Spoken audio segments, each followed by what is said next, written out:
Hello बच्चों, कैसे हो आप सब लोग। मैं निहारिका आप सब बच्चों का बहुत बहुत स्वागत करती हूँ आपकी अपनी क्लास 12 बोर्ड बूस्टर की आज की क्लास में। और मैं उम्मीद करती हूँ आप सब बच्चे मस्त होंगे, स्वस्थ होंगे और आज के क्लास के लिए बिल्कुल रेडी होंगे। तो भाई जैसा कि आप सब बच्चे जानते हैं, हम लोग हमारे सिलेबस के काफ़ी आगे तक पहुंच चुके हैं और आज बच्चे मैं आप लोगों को कराने वाली हूँ आपके सिलेबस के अगले 2 टॉपिक्स, जिसमें बच्चों हम लोग कवर करने वाले हैं एक पोइट्री जिसका नाम है बच्चों माय मदर एट 66 और दूसरा है बच्चे पोएट्स एंड पैनकेक्स नाम का आपका चैप्टर। तो चलिए फिर शुरू करते हैं आज की क्लास को भाई।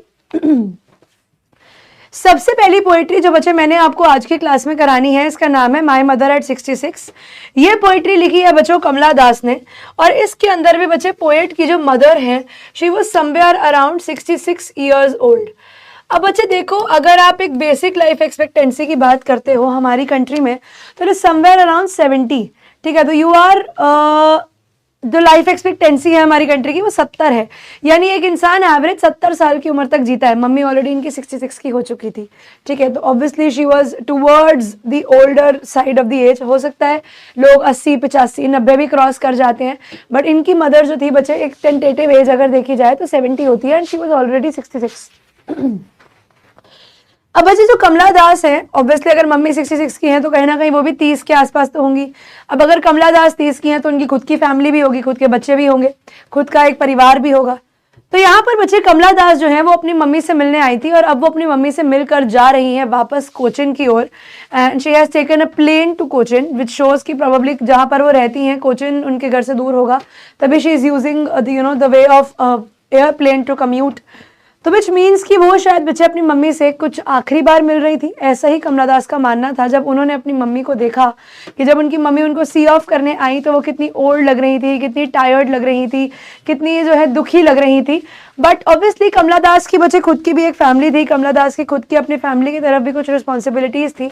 तो कमला दास एक डिलेमा में थी कि मैं क्या करूं, अपनी मम्मी के पास रुकूं या चली जाऊं। But then Kamala Das realize कि it is better, not better but she had no other way than to return to the place where she had to go, जहां पर उनकी खुद की फैमिली है। तो वो इस मीटिंग को अपनी मदर के साथ प्रोबेबली अपनी लास्ट मीटिंग कंसिडर करती हैं, क्योंकि उनको देखकर ही समझ में आ रहा है कि शायद इसके बाद मुझे मेरी मम्मी को मिलने का मौका ना मिले। क्योंकि होता है ना बेटा, कभी कभी इंसान बहुत दूर रहता है अपने पेरेंट्स से तो वो बार बार आकर उनसे नहीं मिल पाता, बहुत सारे कंस्ट्रेंट्स होते हैं। तो शायद से यहाँ पर भी बच्चे ऐसा ही एक कंस्ट्रेंट होगा जिसकी वजह से कमला दास अपनी मम्मी से वापस नहीं मिल पा रही होंगी। तो देखते हैं बच्चे होता क्या है।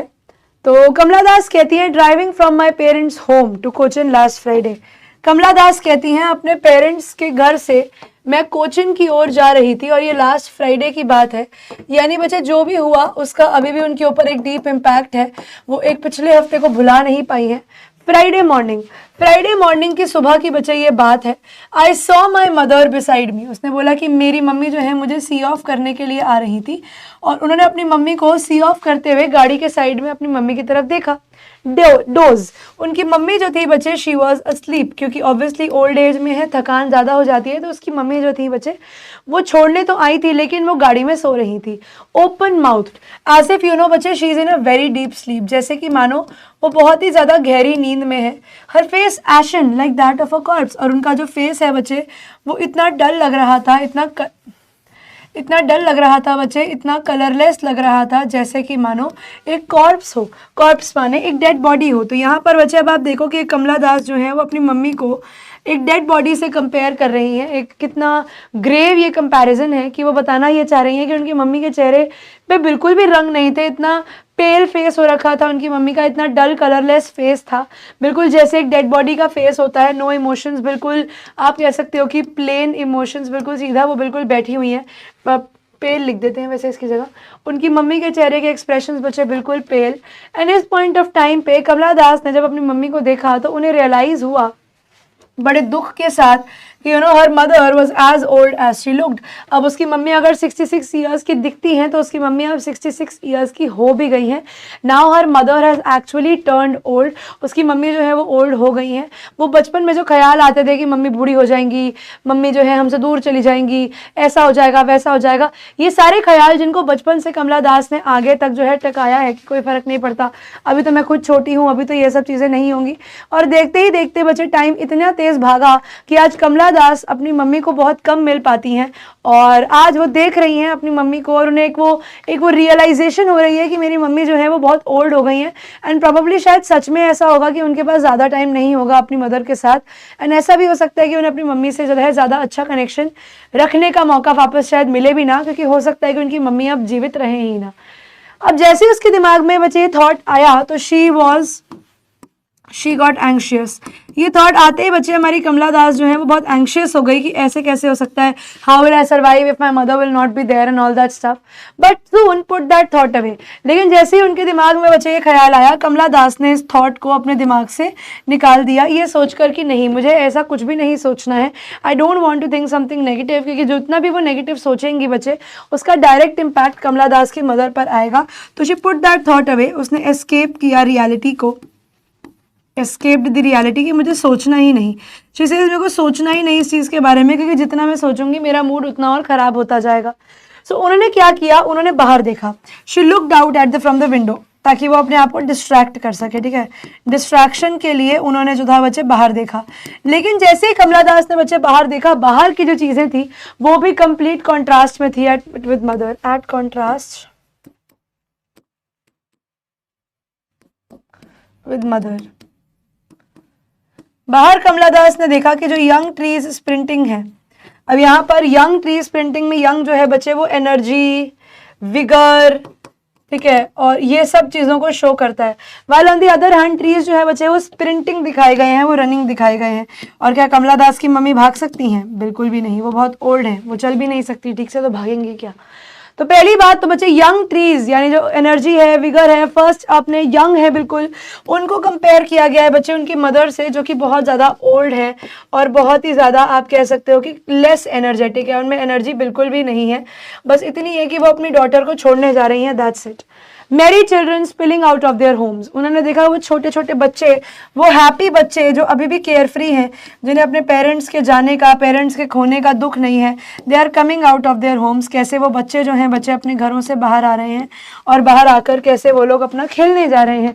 तो how carefree life they are living. और यहाँ पर कमला दास जो है कैसे इस चीज़ की टेंशन ले रही है कि आगे आगे आने वाले समय में क्या होगा अगर she will not be having her mother in her life.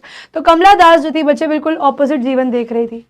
But after the airport से सिक्योरिटी चेक, अब इतना कुछ होने के बाद बच्चे फाइनली वो पहुंच जाते हैं एयरपोर्ट पर, और एयरपोर्ट के सिक्योरिटी चेक की बच्चे एक बहुत बड़ी रेफरेंस है, वो प्रोबेबली बच्चे इनका लास्ट फिजिकल कांटेक्ट का पॉइंट है, जिस समय कमला दास अपनी मदर को हक कर सकती हैं, उनसे बात कर सकती हैं, उनको मिल सकती हैं, गले लगा सकती हैं, क्योंकि इसके बाद बच्चे Kamala Das will be on the other side of the airport and mother जो है बच्चे वो बाहर डिपार्चर पर ही रह जाएंगी। ठीक है, और हो सकता है कि इसके बाद कमला दास को शायद अपनी मम्मी को मिलने का रूबरू मौका भी ना मिले। तो यहाँ पर भी बच्चे वही चीज़ है कि एयरपोर्ट के सिक्योरिटी चेक के बाद that was the last physical point of contact, जहाँ पर वो एक दूसरे को जो है कॉन्टैक्ट कर पा रहे हैं। Standing a few yards away, जहाँ पर कमला दास की मम्मी उनसे कुछ ही दूरी पर जो है बच्चे खड़ी हुई हैं। I looked again at her, ठीक है, टू रिमेंबर हर फेस, एक बार उनकी तरफ फिर से देखा कि ये जो चेहरा है अपनी मम्मी का, ये उनको याद रह जाएगी, क्योंकि वो इस चेहरे को भूलना नहीं चाहती। वैन एंड पेल, उन्होंने नोटिस किया कि उनकी मम्मी का चेहरा जो है वो बहुत मेहनत से यहाँ आई है, बहुत मुश्किल से यहाँ आई है, उनके अंदर शायद वो हिम्मत नहीं थी यहाँ आने की, लेकिन फिर भी उन्होंने जो है अपनी बेटी के लिए ये किया, वो यहाँ पर आई और उसके साथ खड़ी हुई। Her mother's face was very wan and pale, बड़ा कलरलेस उनकी मम्मी का चेहरा हो रहा था, as if it was taking a lot of effort for her to stand here and be there with her. वो अपनी मम्मी के फेस को कंपेयर करती हैं बच्चे एक लेट विंटर्स मून से, कि उनकी मम्मी का चेहरा जो था वो एक लेट विंटर्स मून जैसा था। अब लेट विंटर्स मून क्यों बोला गया है बेटा? क्योंकि अगर मैं यहाँ पर आपको बताऊं लेट विंटर्स मून, तो लेट जो होता है बच्चे किसी भी डेड पर्सन के लिए यूज किया जाता है, और या फिर बहुत ही बाद वाला जो होता है वो विंटर बच्चे आपको पता है अनसर्टेनिटी का सीजन होता है, ठीक है, डेथ का सीजन होता है। विंटर जो है वो डेथ को डिपिक्ट करता है, हमारे सीजन्स के लास्ट फेज को डिपिक्ट करता है। सिमिलरली मदर जो है बच्चे वो भी लास्ट फेज में थी। और बच्चे अगर मैं विंटर्स मून को देखूं तो ये बहुत ही अनक्लियर दिखता है, ठीक है, बहुत ही डेजी सा, डेजी नहीं डिजी, बहुत ही आप कह सकते हो कि डिजी सा, डिजी तो नहीं होता, डिजी तो होता है मतलब आप कह सकते हो कि अनसर्टेन सा दिखता है, ठीक है, बहुत ही अनक्लियर दिख रहा होता है, बिल्कुल वैसे ही जैसे बच्चे इनका फेस जो है, मदर का जो फेस है, वाइट फेस जो है वो कंपेयर किया गया है बच्चे अनक्लियर मून से।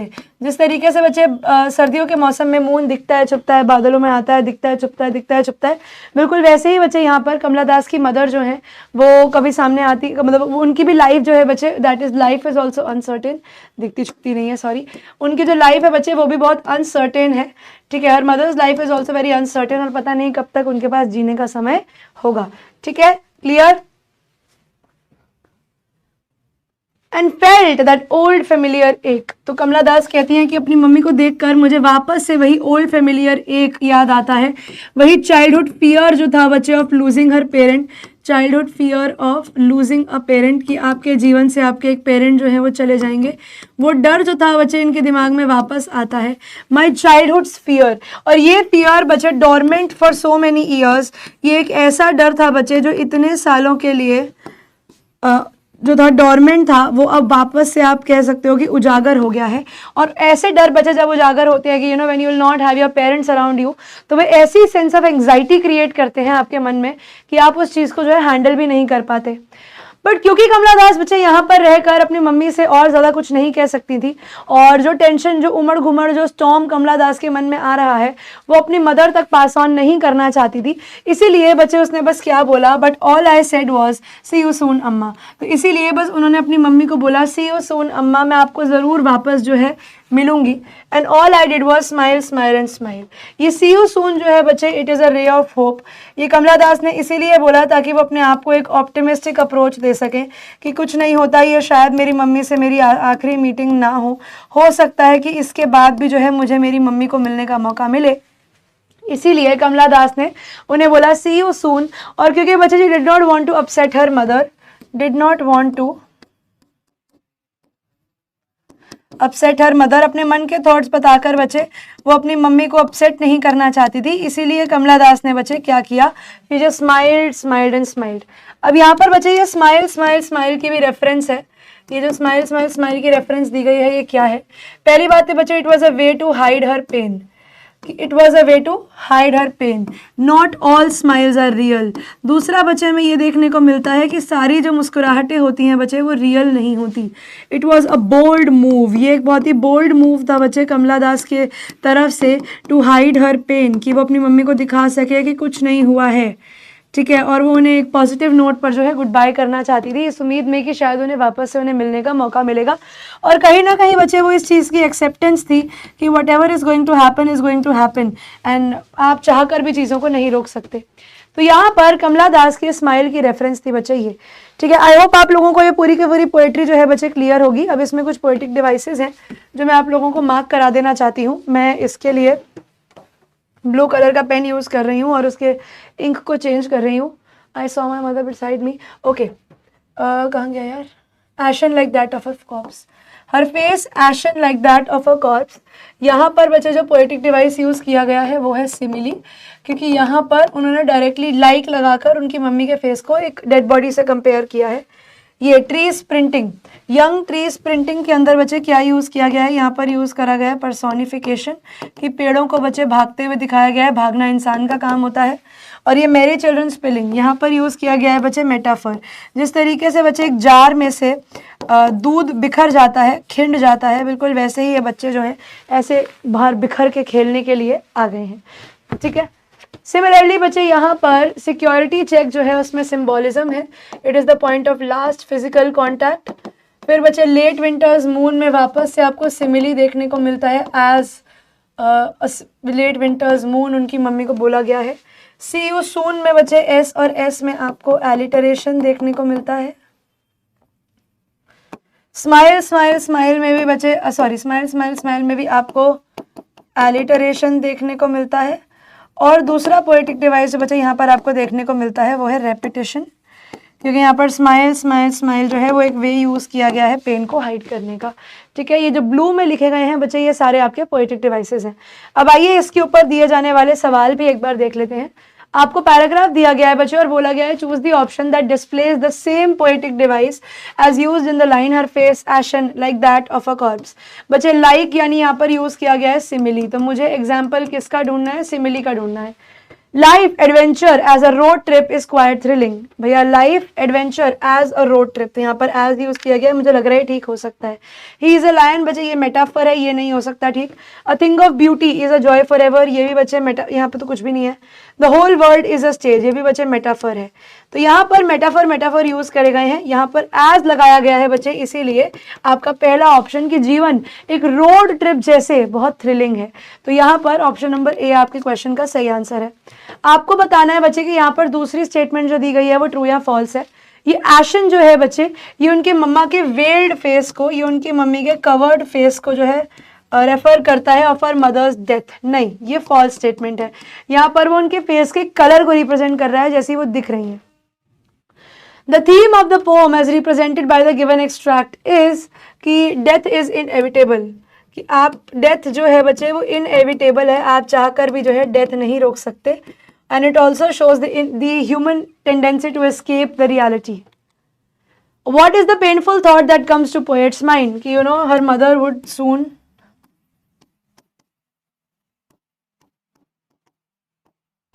कि उनकी मम्मी जो है वो ज्यादा समय तक नहीं रहेंगी, और मदर वुड सून डाई। और अगर ऐसा हो गया तो फिर वो क्या करेंगी? बच्चे what was the poet's childhood fear? बच्चे as a child Kamala Das was always insecure about losing her mother. जैसे सारे यंग बच्चे होते हैं, it is not just Kamala Das only. ये सेम फीलिंग उनके मन में बच्चे वापस आती हैं जब वो अपने घर से एयरपोर्ट जा रही होती हैं अपनी मम्मी के साथ, और वो अपनी मम्मी का पेल फेस देखती हैं, जो कि एक साइन है उनकी ओल्ड एज और इम्पेंडिंग डेथ का, कि मतलब how long can you surpass death? Death is not something that you can control. What are the feelings of the poet about her aged mother with the reference to my mother at 66? तो बच्चे जो poet हैं कमला दास, वो daughter हैं who loves her mother dearly.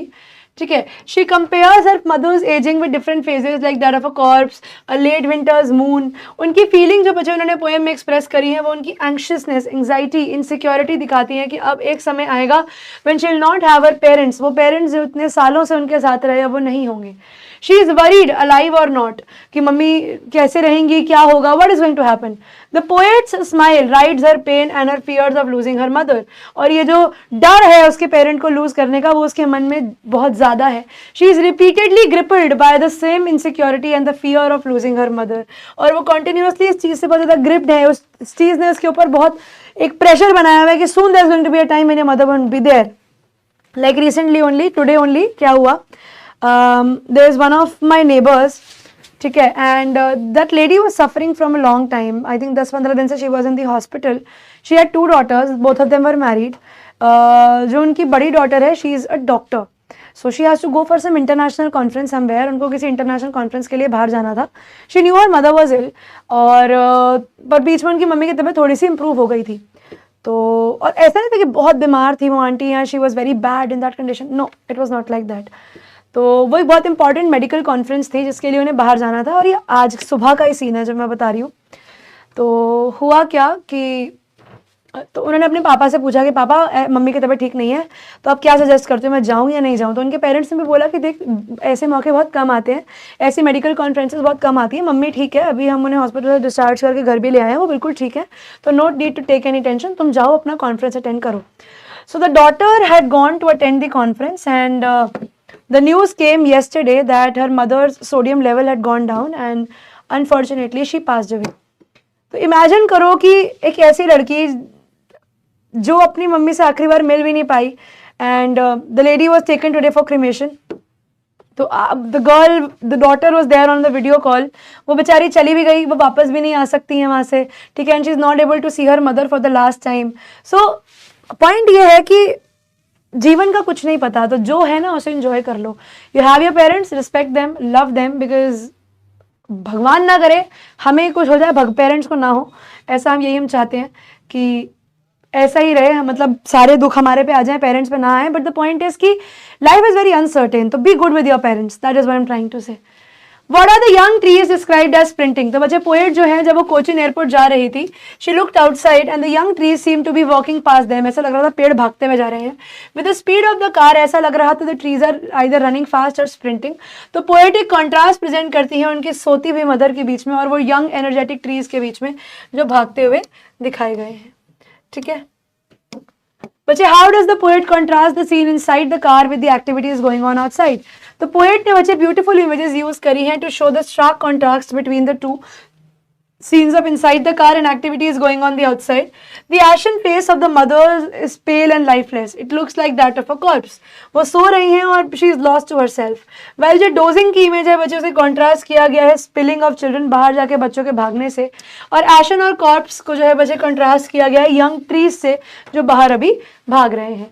ठीक है, तो यहाँ पर इस पोएट्री में वो यही बताती है कि अगर गलती से भी ऐसा कुछ हो जाए, वैसे तो दीज थिंग्स आर इनएविटेबल, आप चाहकर भी इन चीज़ों को कंट्रोल नहीं कर सकते, तो जीवन बच्चे कैसा हो जाता है वो ही इस पोएट्री में यहाँ तक अभी दिखाया गया है. ठीक है, चलिए फिर आगे करते हैं बच्चों हम लोग हमारे आज के टॉपिक को. अगला टॉपिक जो बच्चे मैंने आप लोगों को कराना है उस टॉपिक का नाम है poets and pancakes. This chapter बच्चे is written by Ashokamitran. इस पर्टिकुलर चैप्टर में बच्चों हम लोग बात करने वाले हैं कि किस तरीके से एक पुराना जेमिनाई स्टूडियो नाम की एक जगह थी. ठीक है, ये चेन्नई में एक जेमिनाई स्टूडियो करके एक स्टूडियो हुआ करता था, एक मेकअप स्टूडियो, मूवी का जो है प्रोडक्शन हाउस हुआ करता था. तो यहाँ के अलग अलग एस्पेक्ट्स की यहाँ पर ये अशोका मित्रन भी काम करते थे, कैसे काम करते थे, क्या होता था, what all things used to take place here, ये सारी की सारी चीज़ें जो है बच्चे इस चैप्टर में बताई गई हैं. अशोका मित्रन के खुद के एक्सपीरियंसेस भी इस चैप्टर में बताए गए हैं. तो चलिए शुरू करते हैं. तो बच्चे अशोका मित्रन 1931 के एक तमिल राइटर हैं, पैदा हुए थे 1931 में ये, और वो बताते हैं कि जेमिनाई स्टूडियो में जो चेन्नई में था वहाँ पर उनके दिन कैसे बीतते थे. किताब है बच्चे माई ईयर्स विद द बॉस, जिसमें वो बताते हैं कि उस समय मूवीज़ के ऊपर किस चीज़ का इम्पैक्ट होता था, मूवीज़ कैसे बनाई जाती थी और मूवीज़ का क्या इम्पैक्ट होता था हम लोगों की पब्लिक नॉर्मल लाइफ पे. जेमिनाई स्टूडियो जो था बच्चे वो चेन्नई में लोकेटेड था और 1940s में सेटअप हुआ था.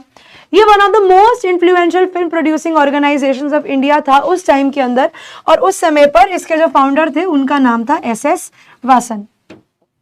अब यहाँ पर बच्चे वो लोग बात करेंगे कम्युनिज्म के बारे में जब हम लोग इस चैप्टर में आगे बढ़ेंगे. तो होता क्या है बच्चे, अशोका मित्रन की ड्यूटी थी जेमिनाई स्टूडियो में कि उनको सारे के सारे न्यूज़पेपर क्लिपिंग्स जो थे वो कट आउट करने होते थे अलग अलग सब्जेक्ट के ऊपर और उन्हें फाइल्स में लगाना होता था. लेकिन अक्सर लोग ये मानते थे कि भैया इनके पास करने को काम ही क्या है, ये क्या ही करते हैं. तो लोग आते थे और अक्सर इनको कुछ ना कुछ काम पकड़ा कर चले जाया करते थे. अब जितनी भी कटिंग्स तो थी बच्चे उन्हें लिखना पड़ता था बाय हैंड. Although ये एक insignificant function था as compared to the other people's work, he was the most well-informed person of all the members in the Gemini family. ये following excerpt जो है बच्चे My Years with the Boss में से लिया गया है. तो बच्चे अगर बात की जाए इस चैप्टर की तो ये लेसन जो है My Years with the Boss में से लिया गया अशोका मित्रन का है. इसके अंदर वो बताते हैं जेमिनाई स्टूडियो में उस समय पर क्या क्या चलता था. फ्रॉम पैनकेक मेकअप ब्रांड बच्चे जो ये लोग यूज करते थे टू द ऑफिस बॉय जिसे सुब्बू बिल्कुल भी पसंद नहीं था, वो मेकअप डिपार्टमेंट, उसके मेंबर्स, उनका लॉयर, उनके बाकी सारी चीजें जैसे आपका MRA हो गया, अभी आ गया स्टीफन स्पेंडर, हर एक के बारे में जो है बच्चे यहाँ पर बात की गई है. अब देखो यहाँ पर बच्चे जो मेकअप ब्रांड ये लोग यूज करते थे उसका नाम था पैनकेक. ठीक है, pancake was the makeup brand जो यहाँ पर यूज किया जाता था. यहाँ पर वो बताते हैं कि जो पैनकेक मेकअप ब्रांड था ये जेमिनाई स्टूडियो में ट्रक लोड्स में आता था, लार्ज क्वांटिटीज में आता था और हर बंदे के मुंह पे थोपा जाता था because that was the only way they used to do things. अब ये जो मेकअप था बच्चे ये किसी भी डिसेंट लुकिंग आर्टिस्ट को, ये किसी भी शरीफ दिखने वाले आर्टिस्ट को एक हिडियस लुकिंग मॉन्स्टर में बदल देते थे, एक डरावना, एक स्केरी मॉन्स्टर जैसे लुक में जो है बदल देते थे. मोस्ट ऑफ द शूटिंग जो थी बच्चे वो अक्सर इंडोर्स हुआ करती थी और इसीलिए इट वॉज ज़रूरी कि आप मेकअप में इंसान को झांकी बना दो ताकि जब वो रियलिटी के अंदर जो है अपनी प्रेजेंटेशन दिखाए तो वो थोड़ा सा प्रेजेंटेबल लगे. अब इनके सेट और स्टूडियो लाइट्स बच्चे इतनी ज्यादा तेज थी कि वो ये बताते हैं कि यहाँ पर it used to be a fiery misery for people, कि लोगों के लिए जो मेकअप के जो हमारे एक्टर्स एक्ट्रेसेस थे उनके लिए बड़ी मुसीबत होती थी कि इतने छोटे से स्पेस में इतनी सारी लाइट्स के बीच में, कैंडिसेंट लाइट्स के बीच में बैठना और उसके ऊपर भी तुम्हारे चेहरे के सारे पोर्स को मेकअप लगाकर बंद कर दिया जाता था पैनकेक लगाकर. तो इमेजिन करो कि तुम्हारा फेस कितना ज्यादा जो है क्लॉग्ड होगा और तुम्हें कितनी ज्यादा जो है परेशानी फेस करनी पड़ती होगी. तो अब इनका जो बच्चे जेमिनाई स्टूडियो का मेकअप रूम था, अगर मैं बात करूं तो ये मेकअप रूम जो था बच्चे, ये रॉबर्ट क्लाइव के किसी एक स्टेबल के अपर फ्लोर पर बना हुआ था। और इनका मेकअप रूम बच्चे एक हेयर कटिंग सैलून जैसा था, जिसमें बड़े बड़े मिरर्स और मिरर के साइड में यहाँ पर जो है लाइट्स लगी होती थी। ठीक है, इस तरीके के अलग अलग मिरर्स और अलग अलग लाइट्स लगी होती थी, और इसके आगे लोग बैठकर जो थे इनके मेकअप करवाया करते थे। ठीक है, तो यहाँ पर अब होता क्या है बच्चे, upstairs of a building believe to have been Robert Clive's stable, एक प्लेस जहां पर वो पहले रहा करते होंगे। यहाँ पर बड़े बड़े मिरर्स लगे थे, इनकैंडेसेंट हैलोजन लाइट्स लगी थी, जिसकी वजह से बहुत इंटेंस हीट होती थी, and it used to be a fiery misery for the people जिनका मेकअप यहाँ हो रहा होता था। Miserable experience of being scorched, वो बताते हैं हमें इतना बुरा हाल था कि हमें बिल्कुल ऐसा लग रहा होता था जैसे हम बिल्कुल सड़ जाएंगे, सड़ना। अब वो बताते हैं कि इनका makeup department was not only a place to get makeup done, it was also a place of national integration. ठीक है, ये वो जगह थी बच्चे जहां पर आपको नेशनल इंटीग्रेशन भी देखने का मौका मिलता था, यानी जहां पर बच्चे आपको एक कलेक्टिवनेस देखने का भी मौका मिलता था।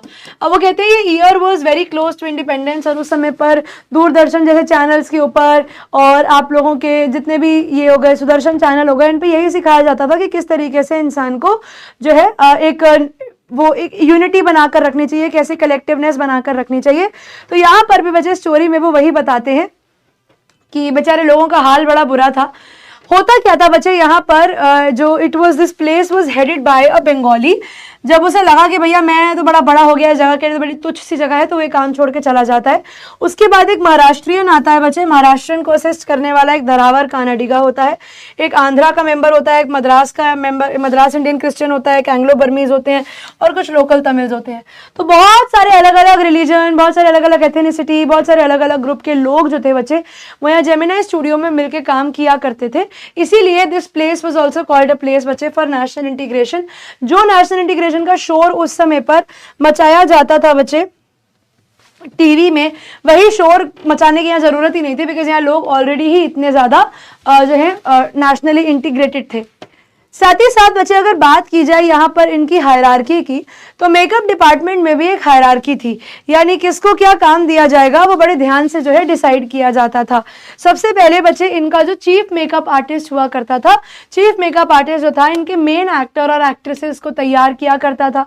सीनियर असिस्टेंट जो थे बच्चे वो सेकेंड हीरो और सेकेंड हीरोइन को तैयार करता था, और ऑफिस बॉय जो था बच्चे वो अक्सर क्राउड को के मुंह पर मेकअप लगाता था। बाल्टियां भर भर के पैनकेक रेडी कर लिया, एक रोगन सा बना लिया और जाके इंसानों के मुंह पर उसको थोप दिया। होता क्या था बच्चे, इनके यहाँ पर ना ये ऑफिस बॉय था, कहने को इसका नाम है ऑफिस बॉय, लेकिन बच्चे ये बॉय नहीं था, ये एक 40 साल का आदमी था। इसने स्टूडियो को जब ज्वाइन किया था तो इस उम्मीद में किया था कि वो यहाँ पर आकर एक star, director, script writer, lyrics writer कुछ तो बनेगा, लेकिन अनफॉर्चुनेटली बच्चे वो बन के क्या रह गया, सिर्फ एक ऑफिस बॉय। अब क्योंकि बच्चे वो सिर्फ एक ऑफिस बॉय बन के रह गया, तो उनके करियर का जो ये डाउनफॉल था, उनके करियर में बच्चे जो स्टैग्नेंसी आ गई थी, जो ग्रोथ नहीं आ पाई थी, उसका ब्लेम वो करते थे बच्चे सुब्बू को। He was frustrated because of whatever used to happen to him, और वो सुब्बू के बारे में बोलते कि भैया सुब्बू की वजह से ही मेरे जीवन में इतनी प्रॉब्लम्स हैं, सुब्बू की वजह से ही मुझे इतनी जो है इग्नोरेंस झेलनी पड़ती है, उसी की वजह से जो है मैं इतना निगलेक्टेड हूँ, यहाँ पर सब कुछ सुब्बू की वजह से है। अब आपके दिमाग में आएगा मैडम फिर ये सुब्बू कौन है, तो बच्चे अगर बात की जाए तो अब इनका दूसरा डिपार्टमेंट, स्टोरी डिपार्टमेंट मेकअप के बाद इसमें था कोथामंगलम सुब्बू। ये कोथामंगलम सुब्बू जो था बच्चे, ये इतना बड़ा चापलूस इंसान था, वैसे दिल का अच्छा था लेकिन था चापलूस। ये बच्चे बॉस के बहुत करीब था, मतलब आप ये मान लो कि इनके बॉस का बिल्कुल राइट हैंड था। इनफैक्ट बेटा ये नंबर 2 हुआ करता था जेमिनाई स्टूडियो में। तो अगर सबसे ऊपर बच्चे एसएस वासन है, तो वासन के बाद अगर किसी के पास सबसे ज्यादा पावर जेमिनाई स्टूडियो में अगर थी, तो वो थी बच्चे हमारे कोथामंगलम सुब्बू के पास। सुब्बू जो था बच्चे, ही वॉज बॉर्न अ ब्राह्मण, ठीक है, ये एक ब्राह्मण पैदा हुए थे, और इस चीज का भी ऑफिस बॉय को बड़ा गुस्सा था कि बताओ जस्ट बिकॉज कि ये ब्राह्मण है, एजुकेशन इसकी भी इक्वल है, मेरी भी इक्वल है, लेकिन इसके और मेरे दोनों के ब्राह्मण होने के बावजूद भी ये जो आदमी है ये मेरे से ज्यादा ऊपर है। ये जस्ट बिकॉज कि ब्राह्मण है, by the virtue of being a ब्राह्मण इसको जॉब मिल गई, इसे काम मिल गया, इसे मूवीज मिल गई। You know this man had been one of the most prolific members of Gemini studio, और उसके सक्सेस से ऑफिस बॉय बहुत जलते थे। He used to be really jealous and very envious of him. Now this man had an affluent exposure because इन्हें अच्छा exposure मिला था, रिच एक्सपोजर बच्चे इन्हें काम के लिए मिला था। रिच इन हिज वर्क, काम बहुत अच्छे करते थे। He was a phenomenal actor. कहने को स्टोरी डिपार्टमेंट का पार्ट है, लेकिन ऑलराउंडर थे, एक्टिंग भी करते थे, स्टोरी भी देते थे, काम भी करते थे, मैनेजमेंट भी करते थे, आइडियाज भी देते थे, सब कुछ करते थे, ऑल इन वन थे भैया। Ability to look cheerful in spite of failures. अब वो कहते हैं कि कुछ भी हो जाए जीवन में, फेलियर्स भी आ जाए, लेकिन बड़े ऑप्टिमिस्टिक थे कि भैया मेरे जीवन में जो भी हो जाए मैं तो हमेशा पॉजिटिव ही रहूंगा। और इस चीज से सुब्बू को बड़ी दिक्कत, सॉरी ऑफिस बॉय को बड़ी दिक्कत होती थी कि मतलब भाई तुम पागल तो नहीं हो, क्या करोगे इतना ऑप्टिमिज्म दिखाकर। दिस मैन बच्चे was known for Gemini studio for his loyalty. जब भी उठाओगे सुब्बू को, सुब्बू उठ के आ जाएगा, सुब्बू इतना डेडिकेटेड था, ठीक है। ही हैड क्रिएटिविटी, क्या आइडियाज थे, मतलब प्लेथोरा ऑफ आइडियाज इनके पास थे, आइडियाज की कोई कमी नहीं थी। आपके पास कोई सीन में अगर आप अटक गए, सुब्बू को बुलाओ, सुब्बू उस आइडिया को आपको बताएगा कि ऐसा ऐसा करो और आपका काम बन जाएगा, ठीक है। He had a talent for all the advantages of his boss. तो देखा जाए बच्चे, कोई भी प्रॉब्लम में आप कहीं पर भी अटकोगे, सुब्बू को बुला लो, सुब्बू हर चीज को सही करने की कैपेबिलिटी रखता था। तो इसीलिए बच्चे he was important for Gemini studio, इसीलिए बच्चे जेमिनाई स्टूडियो में सुब्बू की बहुत इज्जत थी। ऐसा लगता था you know this man has been tailor made for films, बिल्कुल ऐसे जैसे मूवीज के लिए ही बना है। फिल्म मेकिंग करना सुब्बू के साथ बहुत आसान था, लेकिन याद रखना सुब्बू बेटा हमेशा सेकेंडरी रोल्स ही प्ले करते थे। सुब्बू जो है उन्होंने कभी भी मेन रोल प्ले नहीं किया। सुब्बू का मानना यह था कि मैं सेकेंडरी रोल्स करके ही खुश हूँ, लेकिन जब बच्चे ये सेकेंडरी रोल्स करते थे तो वो इतने परफॉर्मेंस, इतने परफेक्शन के साथ करते थे, इतने अच्छे से अपने सेकेंड रोल्स बच्चे परफॉर्म किया करते थे कि कोई कह ही नहीं सकता था कि सुब्बू जो है बच्चे वो फर्स्ट मेन एक्टर नहीं है। उनकी एक्टिंग स्किल जो थी वो फर्स्ट एक्टर से बेटर थी। ही वॉज अ गुड पोएट, वो पोएम्स लिख सकते थे ऑफ हायर ऑर्डर, मतलब इंटेलेक्चुअल पोएम्स जो है बच्चे वो लिख सकते थे, ठीक है। ऐसी चीज़ें जो वो मासेस के लिए लिखते थे ताकि लोग समझ सके। अपनी उनकी किताब थी बच्चे मोहलाना क्या था, मोहनाना थिम्बल नहीं, थिलाना मोहनंबल करके बच्चे इनके द्वारा लिखी गई एक किताब थी, जिसमें उन्होंने वो देवदासीज के टाइम को बहुत अच्छे से जो है रेप्लिकेट किया था। हाँ, थिलाना मोहनंबल इनकी नॉवल का नाम था, जिसमें उन्होंने बिल्कुल लाइफ लाइक कैरेक्टर्स डाले थे जिनसे आप रिलेट कर सकते हो। एक्सीलेंट एक्टर थे बच्चे, लेकिन कभी भी वो 4 लीड रोल्स के लिए आगे नहीं जाते थे। चैरिटेबल थे, बड़े फिलैंथ्रोपिस्ट किस्म के इंसान थे ये। अपने घर में बच्चे ये बहुत सारे लोगों को रखते थे, उनका खाना वाना करते थे, उनको खिलाते थे, उनको अपने घर में रखते थे। और अगर आप इन्हें बोल दो कि आपने इतने लोगों को अपने घर के अंदर रखा हुआ है, तो he never accepted that idea, he never accepted this कि भैया अच्छा ऐसा, ओहो, तो वो मानता ही नहीं था इस चीज को। He used to be like कि मैं कर रहा हूँ, ठीक है, it's my duty and I am going to do it, ठीक है। And he did not try to do wrong to anybody, but still he had various enemies. But हमारे जो ऑफिस बॉय थे उनका मानना ये था कि हमारे सुब्बू जो है ना बच्चे वो साइकोफेंट है। साइकोफेंट होने का मतलब क्या है? साइकोफेंट होने का मतलब है एक ऐसा इंसान जो चापलूस होता है। ये जान जान के चापलूसी करते हैं ताकि ये कंपनी में अपना नंबर बना सके और नंबर 2 पे रह सके। अब स्टोरी डिपार्टमेंट में बच्चे हमारे पास एक और भी कैरेक्टर है। दूसरे कैरेक्टर का नाम है बच्चे हमारे लीगल एडवाइजर। ये जो लीगल एडवाइजर है बच्चे, ये हमेशा पैंट शर्ट पहन के रहते हैं, और ये लॉयर थे, एक टाई पहन के रखते हैं और कभी कभी कोट भी पहन लेते हैं। वेल अदर्स जो थे बच्चे खादी धोती और शर्ट पहनते, ये हमेशा एक प्रोफेशनल अटायर में आपको देखने को मिलेंगे। कैसे देखने को मिलेंगे? ये हमेशा बच्चे आपको एक प्रोफेशनल अटायर के अंदर ही देखने को मिलेंगे। ये हमेशा बच्चे बड़े ही अकेले और बड़े ही हेल्पलेस लगते थे, ठीक है। जब भी इन्हें देखो बड़े अकेले हैं, कोई इनसे बात नहीं करने वाला, बड़े हेल्पलेस, लेकिन बहुत ही ज्यादा practical. He was nothing more than practical. ये बहुत रैशनल व्यक्ति थे। He was a man of cold logic, ठीक है, rational person. He was a man of cold logic, ठीक है, in the crowd of dreamers. इन ड्रीमर्स के क्राउड में he was a man of logic. हर चीज को वो लॉजिकली करते थे, हर चीज को जो है बच्चे वो लॉजिकली ही टेक ओवर करते थे। He was a neutral man बच्चे in the assembly of Khadiites and Gandhiites, जहाँ पर लोगों में बच्चे गांधी जी को लेकर, खादी को लेकर एक प्यार, एक भावना थी।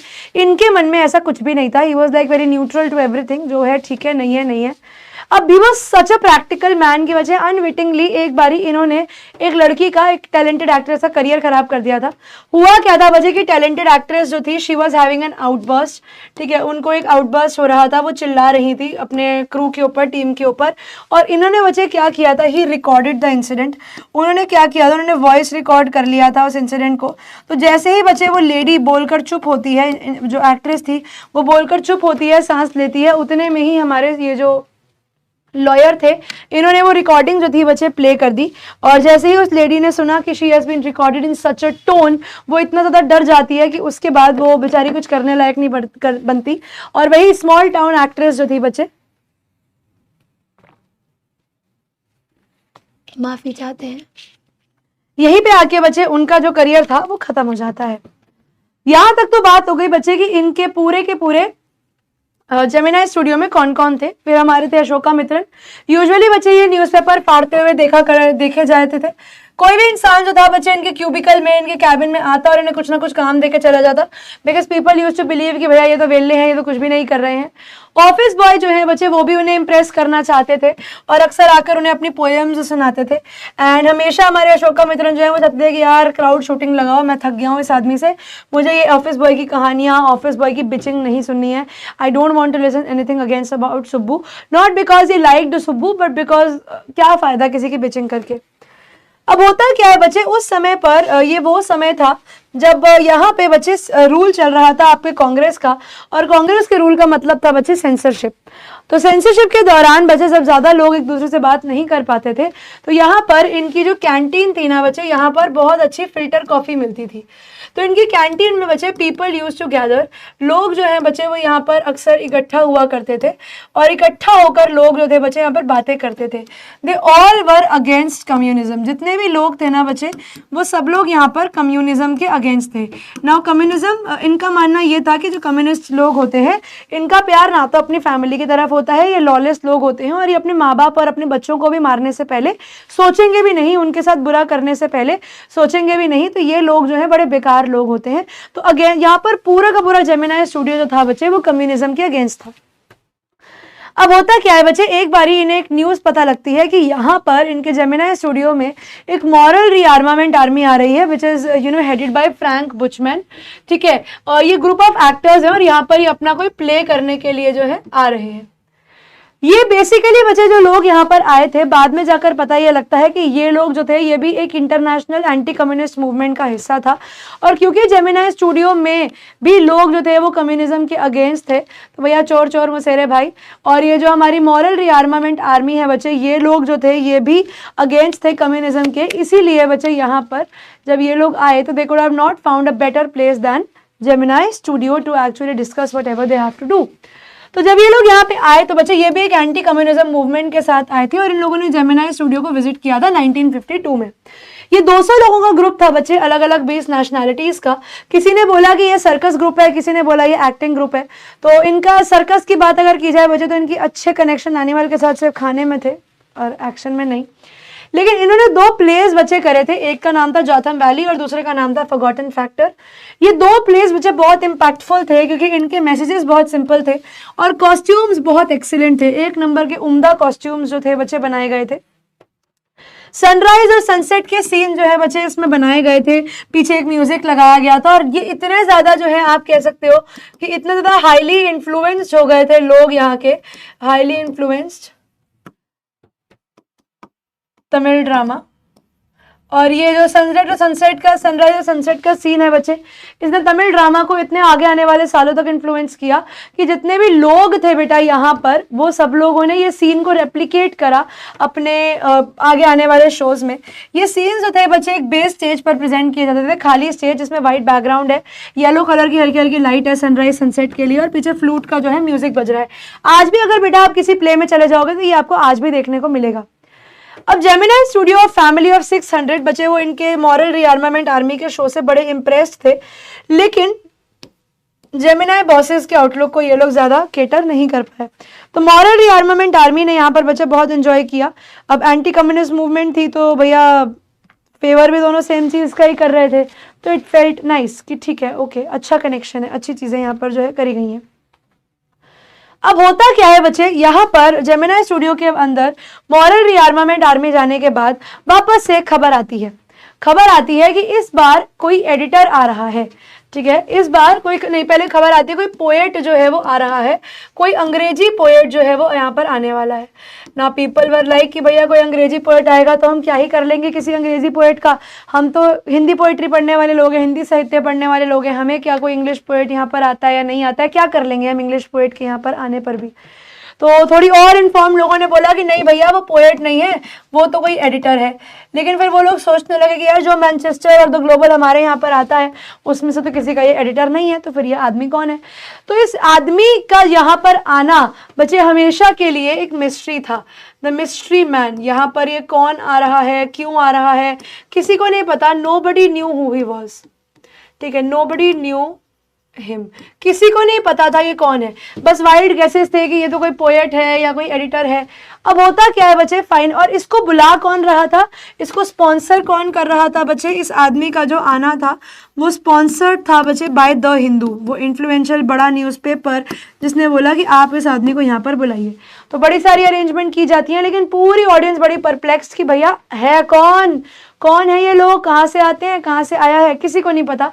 लेकिन बच्चे फाइनल दिन आता है इन लोगों का, और फाइनल दिन पे बच्चे इनके जो वासन है वो स्पीच देते हैं। वासन गेव स्पीच, वासन को भी नहीं पता बच्चे ये कौन है, तो वो भी अपनी वही फ्रीडम और स्पीच और इन सब चीज़ों के बारे में बोल बाल के चला जाता है।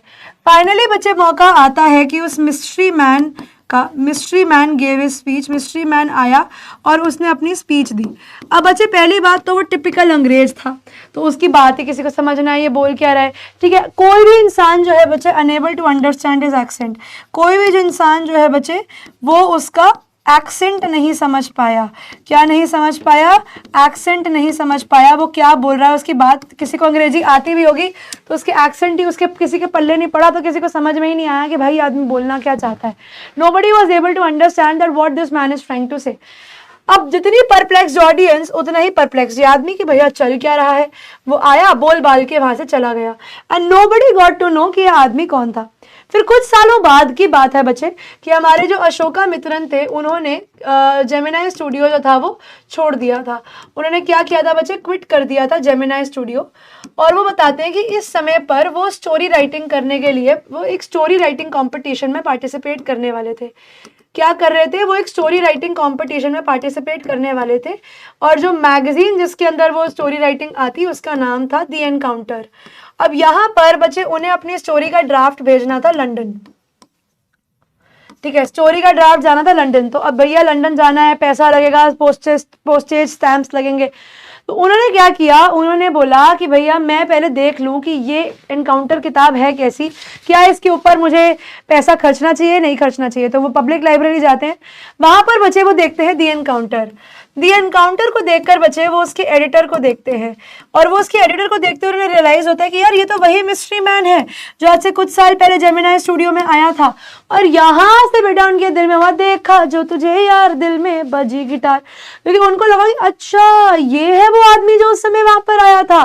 तब बेटा वो रिलेट कर पाते हैं कि ओ ये था वो आदमी जो उस समय वहां पर आया था। तो और ये दी एनकाउंटर का एडिटर है, लोग कहते थे ना कि एडिटर है, तो यहाँ से क्लियर हो गया कि एडिटर कैसे है। और ये दी एनकाउंटर न्यूज़पेपर में बचे जो स्टोरी राइटिंग कंपटीशन था, ये भी कहाँ पर मेंशन था, ये भी द हिंदू में मेंशन था। तो अब आप ये देख लो कि बच्चे द हिंदू के जो हिंदू जो है वो बहुत ज्यादा प्रमोट करती थी दी एनकाउंटर को, इसीलिए उसने दी एनकाउंटर की एडिटर उस मिस्ट्री मैन को यहाँ पर भेजा। तो पहला पर्पस सॉल्व हो गया, उनको पता लग गया कि वो आदमी कौन था। लेकिन अभी भी उनके दिमाग में एक सवाल था कि भैया वाई, क्यों आए थे तुम यहाँ पर। कुछ साल और आगे बीतते हैं, उस समय थी बच्चे 50th anniversary of Russian revolution. 50th anniversary बच्चे ऑफ रशियन रेवोल्यूशन, और उस समय पर स्टूडेंट एडिशन की किताबें जो हैं बच्चे वो बिक रही थी, ठीक है, स्टूडेंट एडिशन की किताबें बिक रही थी। पेपर बैक एडिशन था, सेल रेट के ऊपर, सस्ते रेट के ऊपर। तो वो कहते हैं अशोका मित्रन कि उस समय मेरे पास ज़्यादा पैसा नहीं था, तो जो भी चीज़ सेल पे थी, जो भी चीज़ डिस्काउंट पे थी, वो चीज़ मुझे बहुत अट्रैक्ट करती थी। तो वही हुआ भैया, वो अट्रैक्ट हो गया इस चीज़ से कि भाई मैं क्या कर सकता हूँ, मैं काम करता हूँ, मैं ये किताब खरीद लेता हूँ। तो जो किताब उन्होंने खरीदी बच्चे, उसका नाम था the God that failed. The God that failed में बच्चे कुछ प्रोमिनेंट 6 राइटर्स ने अपने व्यूज लिखे थे, ठीक है, कम्युनिज्म और एंटी कम्युनिज्म के अगेंस्ट, ठीक है, कम्युनिज्म और किसके खिलाफ, एंटी कम्युनिज्म के खिलाफ, कि मतलब उन लोगों ने कम्युनिज्म को फॉलो किया और कैसे उन्हें रियलाइज हुआ कि हम पागल बन जाएंगे, तो उन लोगों ने कम्युनिज्म को एग्जिट कर दिया। और उन्हीं में से बच्चे एक राइटर का नाम था स्टीफन स्पेंडर। ये स्टीफन स्पेंडर कौन थे बच्चे? ये स्टीफन स्पेंडर वही मिस्ट्री मैन थे जो दी एनकाउंटर के एडिटर भी थे और ये एक पोएट भी थे। तो यहाँ पर आकर बच्चे हमारे अशोका मित्रण को फाइनली अब क्लियर होता है कि ये आदमी इतने साल पहले अगर जेमिनाई स्टूडियो आया था तो वो भी शायद ये एंटी कम्युनिज्म मूवमेंट, ये ग्लोबल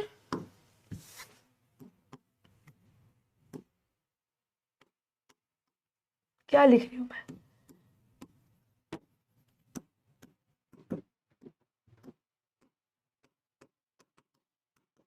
तो शायद वो भी दुनिया में उस ग्लोबल एंटी कम्युनिस्ट मूवमेंट के तहत ही वहां पर आए होंगे और तब उन्हें ये सारी मिस्ट्री जो है उनके दिमाग में क्लियर हो जाती है।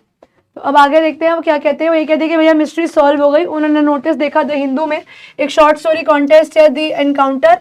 ऑथर जो है ब्रिटिश काउंसिल लाइब्रेरी जाते हैं, वहां पर एनकाउंटर के कॉपीज देखते हैं, एडिटर ऑफ एनकाउंटर को देखते हैं और उन्हें क्लियर हो जाता है कि वो आदमी कौन था जो आया था।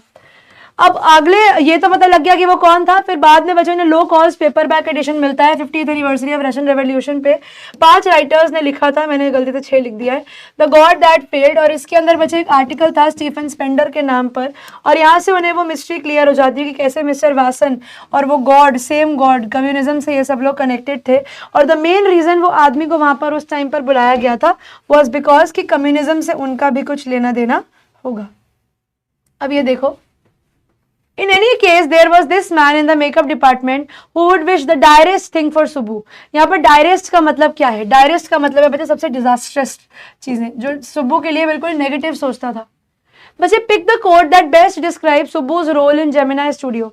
Life's too short to hang out with people who aren't resourceful। Life बड़ी बेकार है अगर आप उन लोगों के साथ ना रहो जो resourceful है।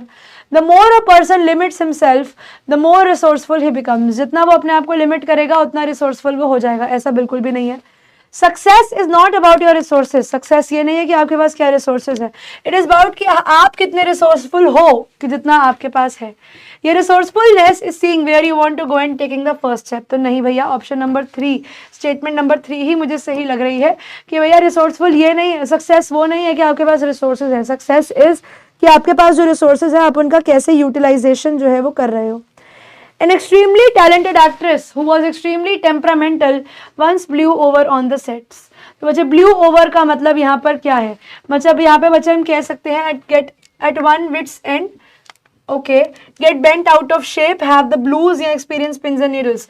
pins and needles मतलब बच्चे प्रॉब्लम को फेस करना। यहाँ पर वो प्रॉब्लम नहीं फेस कर रही थी। have the blues यानी मूड ऑफ हो जाना। Get bent out of shape basically out of character हो जाना एक बारी के लिए, मतलब आप ऐसे हो नहीं लेकिन आप हो गए। और एट वंस विट्स एंड यानी ओन्स चॉइस, अपनी खुद की मर्जी से सबको चलाना। तो भैया she was out of her character once और वो एकदम चिल्लाने लगती हैं, शोर मचाने लगती हैं और लड़ाई झगड़े बढ़ जाते हैं। ठीक है, चलिए अब सवाल देखते हैं बच्चों इस पेपर के अंदर कैसे दिए जाते हैं, क्योंकि ये चैप्टर बीच में डिलीटेड था तो बहुत पुराने सवाल भी हो सकते हैं। बच्चे why was the Englishman's visit referred as unexplained mystery. तो बच्चे जब इंग्लिशमैन आता है यहाँ पर तो बहुत सारी क्वेरीज और डाउट्स रेज होती हैं in the mind of people who are working in the Gemini studio. The Englishman's name was बच्चे वेरी अनफेमिलियर और उनके जो क्रेडेंशियल्स थे वो भी बहुत अनकन्फर्म थे। कोई नहीं समझ सकता था बच्चे की इसकी स्पीच क्या है। तो हर इंसान वंडर करता रहा कि एक फिल्म स्टूडियो में एक पोएट या एडिटर का काम क्या है। एक ऐसा तमिल स्टूडियो जहाँ पर सिंपल लोगों के लिए सिंपल चीज़ें बनाई जाती हैं, वहाँ पर एक इंग्लिश आदमी की पोएट्री का हम अचार थोड़ी डालेंगे। बच्चे why what was MRA and why was it welcomed in the Gemini Studio। तो बच्चे MRA the Model Rearmament Army ये kind of counter movement थी बच्चे to the international communism। they were welcomed at the Gemini Studio बच्चे क्योंकि उनकी political affiliations अच्छी थी and even the people in Gemini Studio favored were against communism।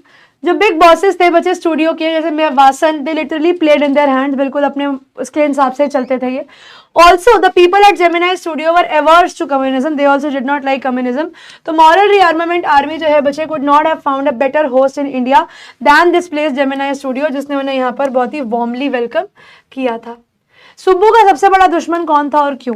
तो बच्चे सुब्बू का सबसे बड़ा enemy was the office boy of the makeup department. उनका सारा एंगर फ्रस्ट्रेशन डायरेक्टली सुब्बू की तरफ था। ये बॉय वाज वेरी कन्विंस्ड कि सुब्बू जो है वही उनकी प्रॉब्लम और मिजरीज का रीजन है। ये बॉय बहुत जेलस थे सुब्बू के राइजिंग स्टार्स की वजह से, उसके सक्सेस की वजह से और उनकी क्लोजनेस विद द बॉस की वजह से, एंड देयरफॉर तो उस चीज पर उनको बहुत ज्यादा गुस्सा आया करता था। बच्चे why was Subbu considered number 2 at Gemini Studio? बच्चे सुब्बू वॉज अ गो गेटर, जहां अपॉर्चुनिटी मिली नहीं कि वहां कूद गए, and made a position of himself in the studio by pushing his way to the forefront with flattery, चापलूसी कर करके आगे बढ़ जाना। पासन जो था बच्चे वो बॉस था जेमिनाई स्टूडियो का, और सुब्बू बिल्कुल उनका राइट हैंड मैन, वो नंबर 2 थे जेमिनाई स्टूडियो में, हर चीज करते थे। सुब्बू ने अपनी सारी क्रिएटिविटी अपने बॉस के एडवांटेज के लिए, जेमिनाई स्टूडियो के एडवांटेज के लिए यूज करी। वो मल्टीफेसेटेड जीनियस थे, प्रोड्यूसर थे, but he was not satisfied. Subbu जो है बच्चे हमेशा नए नए आइडियाज के साथ आते। With Subbu around film making बहुत आसान हो गया था।